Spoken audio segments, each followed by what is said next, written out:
Salut les amis! Le 28 août, à 6h19, une pleine lune se lève en Poisson.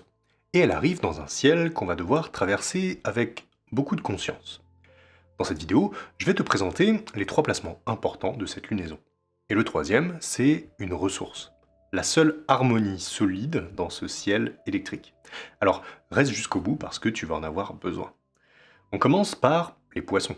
C'est le signe de l'eau profonde, de la dissolution des frontières, de l'empathie portée à son maximum. Quand la Lune est en Poisson, on ressent toutes les énergies, les nôtres et souvent aussi celles des autres. Les émotions sont amplifiées, les intuitions s'aiguisent et la sensibilité monte. Et une pleine Lune amplifie déjà la sphère émotionnelle. Alors, une pleine Lune en Poisson, c'est une vague. Pas forcément une tempête, mais une vague. Et si tu n'es pas prête à surfer cette énergie-là, tu risques d'être emporté. Alors, avant de parler des placements, il y a quelque chose d'important à retenir pour cette lune. Il y a une confusion classique que Mercure et la Vierge vont amplifier ce jour-là. La conviction d'être rationnel alors qu'on est dans l'émotionnel. Quand on est sous le coup d'une émotion forte, le mental raconte une histoire autour de cette émotion. Il dit « je suis lucide, j'analyse, je vois clairement les choses ». Mais cette lucidité-là, elle est colorée par l'émotion. Elle n'est pas neutre. Et les décisions prises depuis cet endroit-là sont souvent regrettées quelques jours après. Alors garde ça en tête parce que ça va être notre fil rouge pour cette vidéo. Notre premier placement, c'est l'opposition Lune en Poisson et Soleil, conjoint à Mercure, en Vierge. Alors, une pleine Lune, c'est toujours une opposition. Et là, on a la Lune en Poisson, donc, face au Soleil qui est conjoint à Mercure dans le signe de la Vierge. C'est comme si le Soleil et son cerveau rationnel se tenaient main dans la main en face de la Lune qui, elle, est émotionnelle. La Vierge, c'est le signe de l'analyse, du discernement, du perfectionnisme. Elle veut tout comprendre, tout classer, tout optimiser. Mercure en Vierge, et chez lui en plus, c'est son signe. Le mental va donc être puissant, rapide, précis. Et on va vouloir mentaliser les choses. Tandis qu'en face, les Poissons, c'est le signe opposé. Il va dissoudre toutes les frontières, il va ressentir toutes les choses sans analyse, sans filtre. Il va savoir sans comprendre. Il va être dans l'intuition. La Lune, ici, nous dit qu'il y a une émotion présente en toi que la raison ne peut pas atteindre. La tension, donc, de cette opposition va être liée au choix. D'un côté, une capacité d'analyse remarquable de soi-même, et de l'autre, une profondeur émotionnelle et intuitive immense. Mais la Vierge peut aussi tomber dans le piège de l'hyper-analyse, et le Poisson peut se noyer dans sa propre profondeur. Alors, mon conseil, pour ce 28 août, c'est quand une émotion forte remonte, note-la, écris-la, mets-la en mots, pas pour l'analyser immédiatement, mais juste pour lui donner une existence. Et reviens voir cette émotion 48 heures plus tard. Passons au deuxième placement.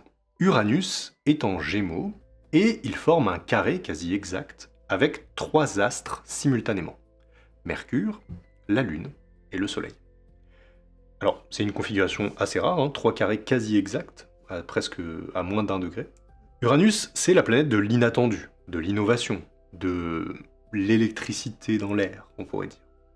Et en carré, c'est cette même énergie d'électricité qui va rejaillir sous forme de tension, d'interférence, de court-circuit. Ce que ça crée concrètement, c'est que nos pensées vont s'emballer. Les idées vont arriver trop vite pour être digérées. L'envie de faire 10 choses en même temps, l'impatience, une nervosité diffuse dans l'air, des échanges qui partent dans tous les sens.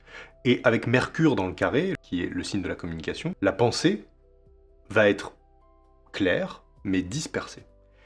Et avec la Lune en Poisson, déjà très sensible, l'atmosphère émotionnelle va être elle aussi électrique.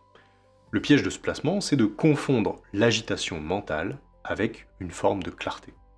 Une pensée rapide n'est pas toujours une pensée juste. Une idée intense n'est pas forcément une bonne idée. Et l'atmosphère autour de toi sera probablement aussi chargée. Les autres seront dans le même état.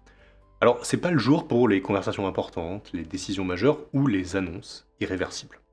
Mon conseil, c'est que si tu dois décider quelque chose le 28 août, donne-toi 48 heures. Uranus se dissipe vite, dans 2 jours, tu verras les choses différemment. On arrive au troisième et dernier placement, la ressource dont je te parlais au début. Au milieu de toute cette électricité, il y a une harmonie solide dans le ciel, heureusement. Jupiter, en Lion, forme un trigone avec Saturne en Bélier. Ils sont à 1 degré près, c'est donc un trigone de feu qui vient traverser ce ciel. Jupiter, c'est l'expansion, la vision, la confiance dans l'avenir. Saturne, c'est la structure, la discipline, ce qui tient dans le temps. Ensemble, en harmonie, ils disent quelque chose de précis. Ce qui est construit avec méthode peut vraiment grandir. Ce qui est ancré peut s'élever. Alors pourquoi je te parle de ça? Parce que ça va être le contrepoids de notre premier placement Lune-Soleil. Uranus disperse, mais Jupiter-Saturne ancre. La Lune en Poisson noie dans l'émotionnel, alors que Jupiter et Saturne donnent une direction. Et cette harmonie va durer. C'est pas un trigone qui passe en quelques heures, c'est une énergie de fond, stable et fiable sur laquelle on va pouvoir s'appuyer. Donc, mon conseil pour cette lune, c'est identifie quelque chose dans ta vie en ce moment qui représente ce que tu es en train de construire avec méthode. Quelque chose qui te stabilise. Quelque chose sur lequel tu travailles régulièrement, même sans résultat spectaculaire. Parce que Jupiter-Saturne vient nous rassurer sur le fait que ton projet grandit. Et c'est quelque chose sur lequel tu peux t'appuyer. Et c'est grâce à ça que tu vas pouvoir surfer sur la vague émotionnelle des poissons. Alors surtout, continue. Pour conclure, on peut dire que pour cette lunaison, cette pleine lune en Poisson va arriver dans un ciel un peu nerveux. Uranus va électriser, la Lune va déborder d'émotions, et Mercure, conjoint au Soleil, va penser trop vite autour de lui-même. Alors que Jupiter et Saturne, dans ce ciel, va tenir le cap. Donc pendant cette lunaison, et jusqu'à la prochaine nouvelle lune, ton travail c'est ça. Apprendre à distinguer l'émotion qui informe de l'émotion qui commande. Ce que tu ressens est précieux, c'est une information à accueillir, et surtout pas une direction qui doit piloter tes choix. Alors, laisse l'émotion vivre en toi, écris ce qu'elle te dit, prends soin d'elle, et donne-toi au moins 48 heures avant de prendre une décision à partir de cette émotion. Je te dis à très vite, et surtout, reste magique.